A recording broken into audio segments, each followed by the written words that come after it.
প্রাণের জোয়ার, প্রাণের আবেগ আমাদের সাইমন স্যার। আজ আপনাদের এই ভালোবাসা কিন্তু সবই খালেদা জিয়ার অবদান। উনি টাকা দিয়েছিল বলে আমি এখানে উন্নয়ন করতে দিয়েছি। উনি টাকা না দিলে আমি যে কাগজ সই করে দিত, চোখ দিতে সেলিম কি চান এটা দিয়ে দিত, নাম ধরে বলতো সেলিম তোমার কি দরকার এটা দিয়ে দিচ্ছি। দেখেন আপনারা পুরো বাংলাদেশে ঘুরে দেখেন যে বাগেরহাটে আমি 5 বছর মেম্বার অফ পার্লামেন্ট থাকা অবস্থায় যে উন্নয়ন হয়েছে, বাংলাদেশে অন্য কোনো জেলায় যদি এরকম উন্নয়ন আমাকে দেখাইতে পারেন তাহলে আমি আর এই রাজনীতিও করবো না।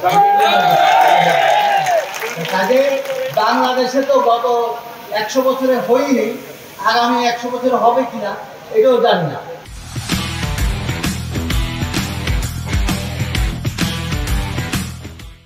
তবে আমি আমাকে অনেকে বলছে যে আমি রাজনীতি করব না, আমি অসুস্থ, অনেক অনেক নানান দুর্নাম আমার এখানে সবাই বলছে বাগেরহাটে যে আমি অসুস্থ, আমি চলতে পারি না।